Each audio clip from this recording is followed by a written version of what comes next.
na mapate RDC, The King, Nkumu, Leader, Mfumu, Compagnie africaine d'aviation Fly CAA, Mosala Salaka, Kosepelisa ba passager na kitoko, Sepelas na Sepelas toujours, wana mission a mi pesa, bakisa assurance et sécurité na ba vol na nyonso, kasi tika tu bisabino que Fly CAA a mamika koko di koko na accent ko na ponctualité pe régularité na CAA ezalaka te o bayebisi yo vol ekozala ba 9h yo pe oyena bakifunda na nyonso okoma boye o elongwe 9h ekomi 14h embadi oya kobeta beta miso lokola kapopwe na aéroport awa soki balobi 9h etikali 9h koya na yo kutu retard te po okolelebele pamba ponctualité nde affaire na bango et bongo côté régularité kutu tika na yo pardon pour ba vol erataka te na ba fréquence nyonso ya ba différents vols na ba différentes destinations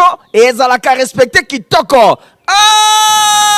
Fly CAA mojalisi bana mboka na bapaya esi bandima yo Mfumu The King.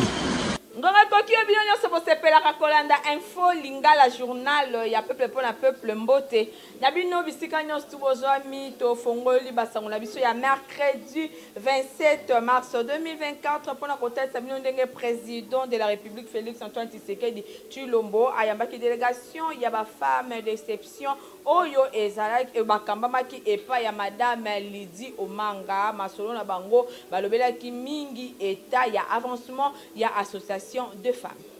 Mardi 26 mars 2024, na cité ya Union africaine, président Félix Antoine Tshisekedi Tshilombo a betaki masolo na délégation ya ba femme d'exception ba yambamaki epai ya madame Lydie Omanga ba échange oyo elobamaki mingi elongo na ba association ya bandeko basi oyo ba insistaki pour que chef de l'État aye bana kokota lisusu makasi pona likambo etali parité promotion ya basi na ba fonction ya ba responsabilité pe sensibilisation ya mibali na masculinité positive ndenge madame Lydie Omanga alobaki na suka masolo na bango alobi ba komi vraiment basalaki ba échange kitoko ezalaki likambo ya mentalité kakate balobelaki pe perception ya mwasi respect oyo esengeli ba pesa epai ya bandeko basi ezali eloko moko ya motuya ndenge délégation ya bandeko basi batalisaki na ngambo na ye chef de l'État atalisaki engagement na ye pona kokoba kosala promotion ya égalité ya ba chance entre basi na mibali a accompagner ba initiative nyonso oyo ezali ko toucher entrepreneuriat oyo ezali bongo ya bandeko basi na kati ya gouvernement pe institution nyonso ya mboka chef de l'État Félix Antoine Tshisekedi Tshilombo ayambaki délégation ya bandeko basi oyo na ndenge ya kitoko pe masolo elekaki na ndenge ya malamu bandeko basi basepeli par rapport ya ndenge chef de l'État azali bongo champion ya masculinité positive na Afrique ndenge ba deklaraki ye na Union africaine.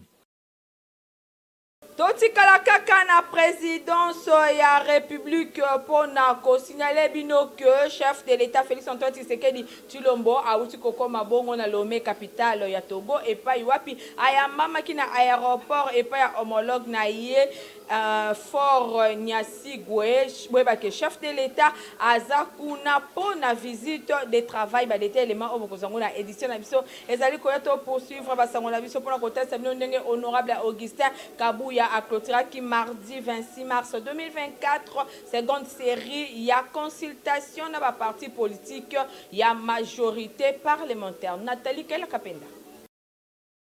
Ma consultation ya mibale et pas ya informateur honorable Augustin Kabuya et Sili depuis mardi 26 mars 2024 et à la Kibongo Nakoyamba délégation ya MLC et allié Oyo et Kambamaki et Paya vice-premier ministre ministre de la Défense nationale Jean-Pierre Bemba Gombo informateur honorable Augustin Kabuya a Sukisaki Misala Naye pour la deuxième série ya ba parti politique pe ba regroupement ya majorité présidentielle Oyo Abandaki Yango depuis le 19 mars 2024 et Sengeli Bosimba ke ba membre nyonso ya majorité parlementaire parlementaire oyo se signalaki na première consultation répondaki présent na échange ya suka elongo na honorable Augustin Kabuya lolenge schéma ezalaki tracé epai ya chef de l'État Félix Antoine Tshisekedi Tshilombo oyo rapport ekopesama epai na ye kala mingi te esengeli bosimbake d'emblée tokoki koloba satisfait général oyo se dégagé epai ya bato nyonso bayambamaki epai ya informateur Augustin Kabuya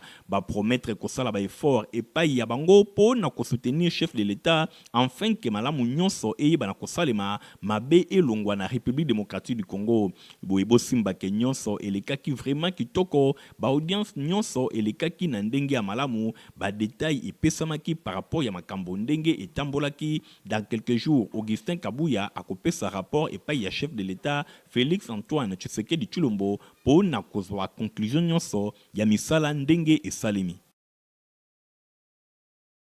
Ba maman veuve ya Lukunga se mobilisaki lokola motomoko mercredi 27 mars pa yo bakendaki kokutana na maman Marthe kuna na résidence na ye na limité pour na proposer ye problème ya injuste invalidation ya Kennedy Katasi Kiala edi imbani azaki simasima na compte info lingala.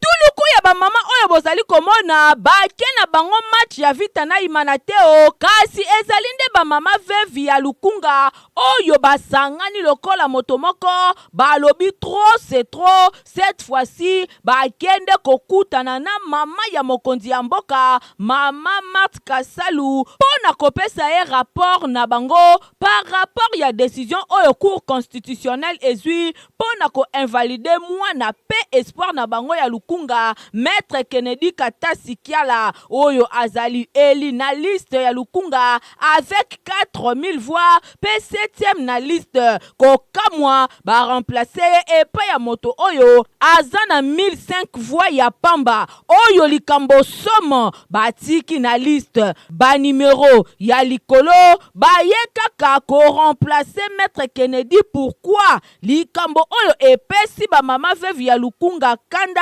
nde baye kokutana na mama Marthe po akota nanu likambo oyo pe akomisela yango epa ya mokonzi ya mboka.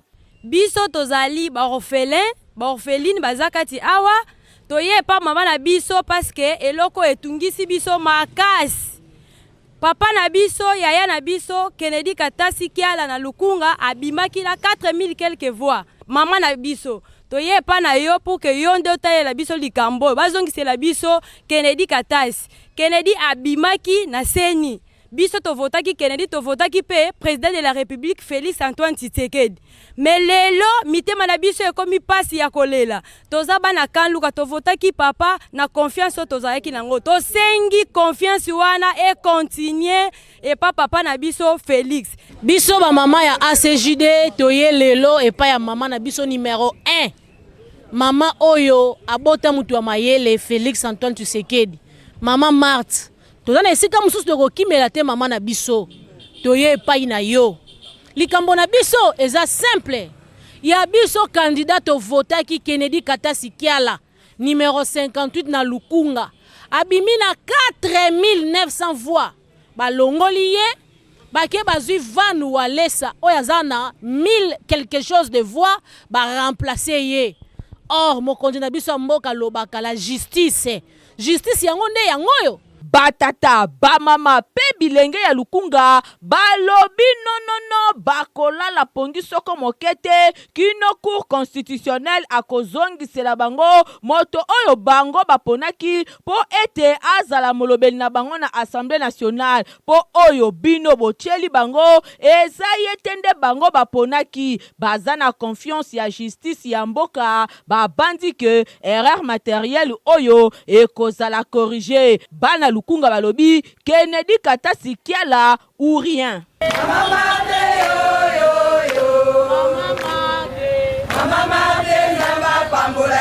Proclamation ya ba résultat ya deuxième trimestre na complexe scolaire Mama Pemba et salemaki mercredi 27 mars 2024 héritier Mapinde Miladi Land.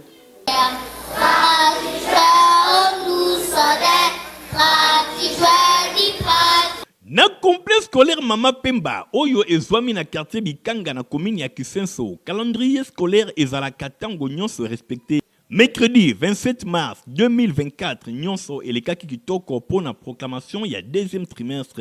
Bosimba ke ba parents et longo na ba élèves ba yaki déjà na tongo na complexe scolaire Mama Pemba na commune ya Kisenso, école ya fondation Nerombungu et yambaki ba parents et longo na ba élèves oyo ba yaki pour na koyeba ba résultat ya bana pour na deuxième trimestre pambate complexe scolaire Mama Pemba. Enseignement ezalaka vraiment ya qualité. Nyonso ebandaki na prière ya moko ya ba enseignant Elika Kesa asalaki pour na kotika milulu o na maboko na Nzambe ndenge kaka ezalaka momesano na complexe scolaire Mama Pemba. Nyonso elekaki vraiment kitoko ndenge bozali komona bilili ba élève balekaki moko sima ya moninga kosala ba poème ba sonnet pe ba recital ya ndenge na ndenge nyonso kaka pour na kotalisa niveau ya enseignement na complexe scolaire Mama Pemba. Enseignement ezali vraiment ya qualité. Bongo na sima eyaki ngala ya proclamation ya ba résultat ba point ya bana ya école primaire ezali kotalisa niveau ya enseignement pe ya encadrement oyo ezali kopesama na complexe scolaire Mama Pemba école ya fondation Nerombungu. Ba parents ba sepelaki makasi na ba point to ba résultat oyo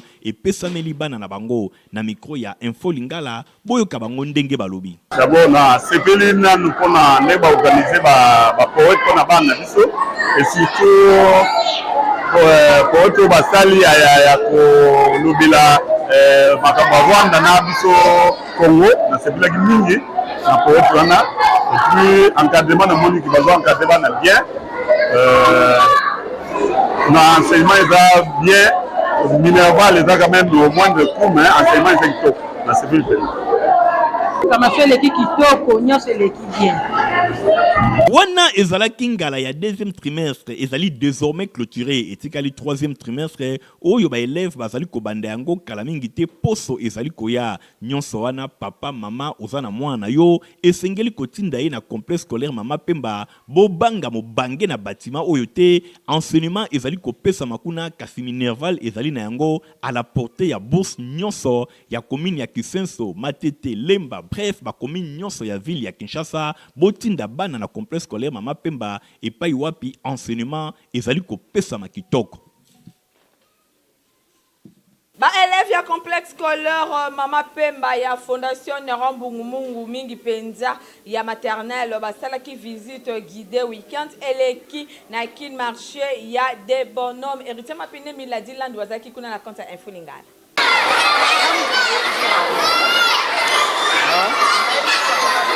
Na complexe scolaire Mama Pemba, ba enseignement ezali kopesama na ndenge ya kosakana te bosimba ke école oyo ya fondation Nerombungu ezwami na quartier Bikanga na commune ya Kisenso bana bazali koyekola na ndenge ya kosakana te. Weekend eleki délégation ya ba élève ya premier pe deuxième maternelle ya complexe scolaire Mama Pemba bakendaki na supermarché oyo babengi Kun marché ezwami na quartier des bonhommes na commune ya Matete pour na kosala visite guidée enfin que bana bakota na supermarché batala biloko ndenge ezali kotekama batala ba client ndenge bazali kokota pona kosomba nyonso wana ezali ko contribuer na enseignement ya bana oyo bazali kopesa bango na complexe scolaire Mama Pemba bango kuna basangisaka théorie elongo na pratique bosimba ke délégation ya ba élève oyo ekambamaki epai ya madame directrice ya complexe scolaire Mama Pemba Toto Kianga oyo atambusaki ba élève bisika nyonso azali kotalisa bango biloko nyonso ndenge elekaka na supermarché ba élève oyo batondisamaki na esengo pe savoir na bango ebakisamaki.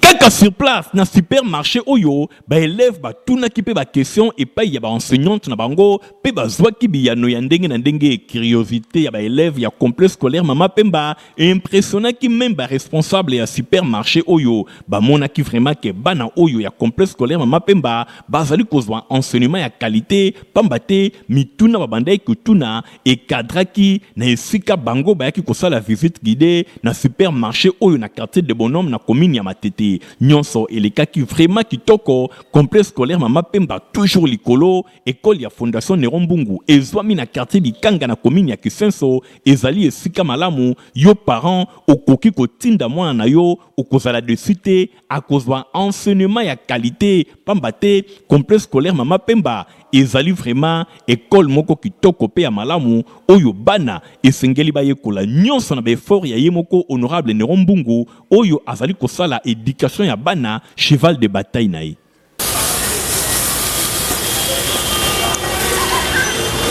Compagnie africaine d'aviation CAA na Mokuse pour l'année 2024 a présenté le meilleur na ba client na Enyoso Michael Bustoto.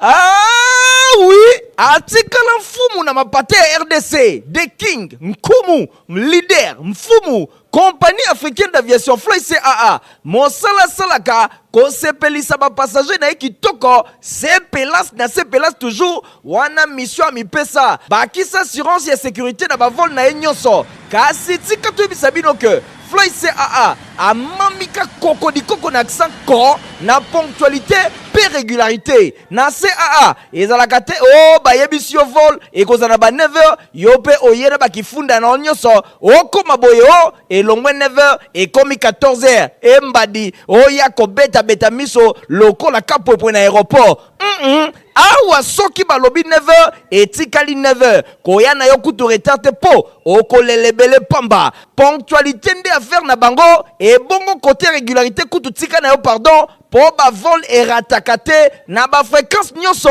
ya ba différents vols, na ba différentes destinations, et ezalaka respecté kitoko. Ah, Fly CAA, Mojalisi, bana mboka na bapaya, esi bandima yo, mfumu, The King.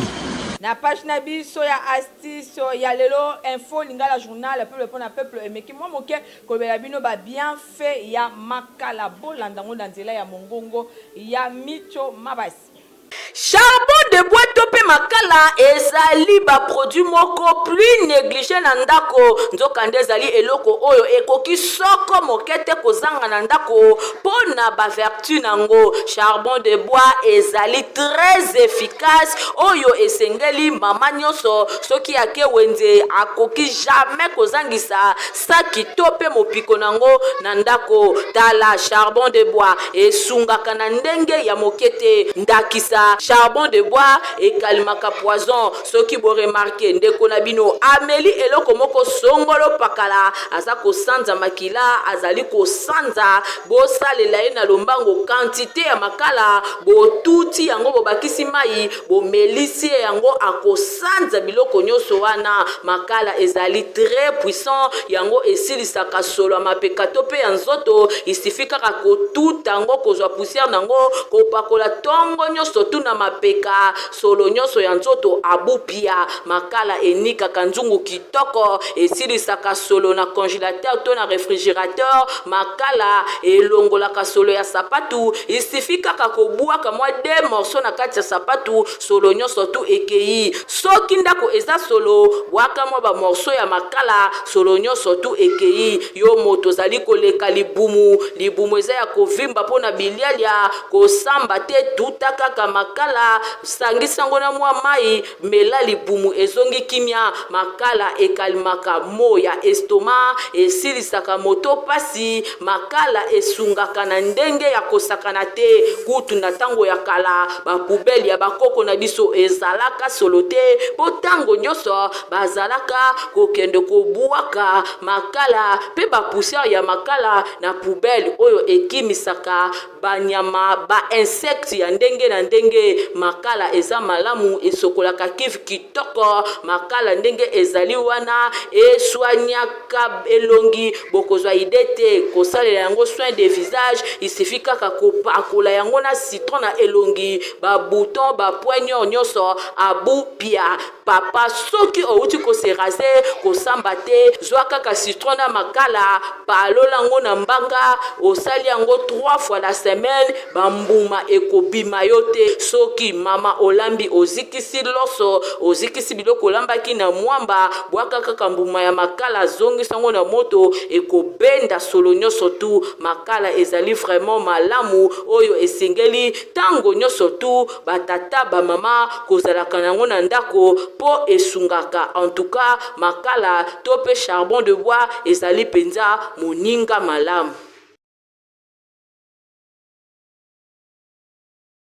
moto nyonso oyo alingaka kolata basapata qualité place eza se moko na 7e rue limité epai ya papa griffe héritier mapindemi igor ntingi bapesi bino baprécision. Papa sinangai eutako apio olingaka basapatu kitoko olingaka mokoto ya malonga oyo ekobimisa yo propre liboso ya bato nyonso esika eza se moko na 7e rue na commune ya Limete na place commerciale na Petit Boulevard. Tala malamu yeyo collègue ya bato nyonso basalaka basapatu minene na mikili ya poto basapatu ya kitoko oyo bino boyebi yeyo ye moko ayebi mosala na ndenge akosakana te bato nyonso bayebi collègue ya Jimmy Weston azali kosala koto na ndenge ya kosakana te. Nayebi ke chef de l'État Fachi Beton oyebi nga na kombo oyebi nga na elongi oyebi nga na musala. Moi je pense que c'est déjà quelque chose de bon. Puis oyebi batezaki na Limete toki na premier ministre ozalaka na yo na musée oyo kota palais du peuple obenga ngai tokutana mais ti lelo kaka bablocage. Mais on a même la ministre là, ministre de la culture Azali, ministre de l'industrie Azali, ministre de PMI Azali, PMR. Mais pourquoi tu es au Tchanga Maboko, on a bien diminué le taux de chômage. Pour nous les hommes, par contre, nous n'avons pas Patrice pour diminuer le taux pour encadrer jeunesse, pour transformer Bango, si on est pour ça la sapate. Est-ce que on a besoin de ça pour nous? Je ne pense pas. Automatiquement, à Oluka, Azala, responsable pour qu'il y ait des familles. Mais pourquoi? Dans ça, il était pourquoi? Dans ce cas-là, on a fait dans la Gentili Mobila. Adjoint ils allaient chez Goko Moulumba, fils gouverneur Gentili Mobila. Nous avons même bonne foi. Alors, Ngamoua, mais Bangati n'est pas chef de l'État. Il a fait mon compte au monde. Il dit que ma politique, peut moi, ma mais il fait qu'il bonne foi. Autorité nous suspect bazar. Moi je pense que nous ça la effort et ça devoir on a vu nous on a devoir dans la salle sur le téléphone na 7e rue place commerciale na Petit Boulevard place partie soit un peu monsieur on a ambassade d'Adora Kekele pour nous dans la présence de la salle dans un bien organisé dans ça la kanda nyo subo yo ego l'état le but de soutenir yo yango na bimisi mais il faut soutenir un gars. Bon, je comprends. Tant que client ne soit pas d'accord,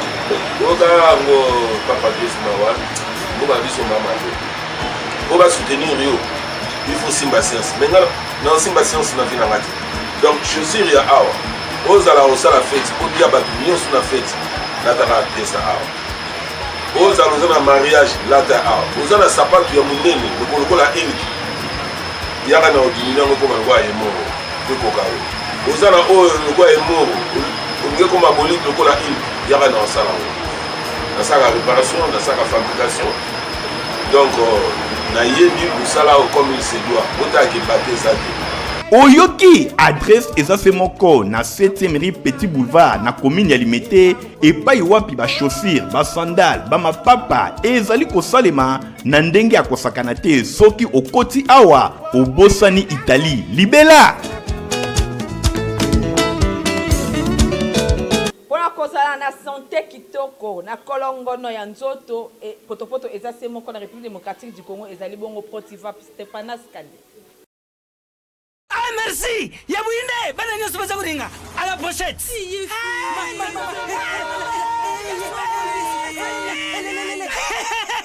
Bouzala Kwarme Protiva est tonne la protéine et énergie. Ah papa merci pour les protéines pour les enfants. Botela baonin. Botela badona bino. Baba kansa bomba bonga. Bona bana na yo bakumarukura bana oyo. Fo lesa kabango. Poto Protivac. Et ça ba pota te. Allez, kamata. Bon appétit. bana nyonso bayaka Protivac. Awa basisi kulia ya bango Protivac, babandi badansi na bango ya babebe pro. Tala. Bari yango, chata kitoko ntoto makasi. Tukana mbimbi, oyo tukana mbimbi. Makusa, Protivac, poto kitoko pona babebe pro. Toza na communiqué écologique moko a bola na lecture na on.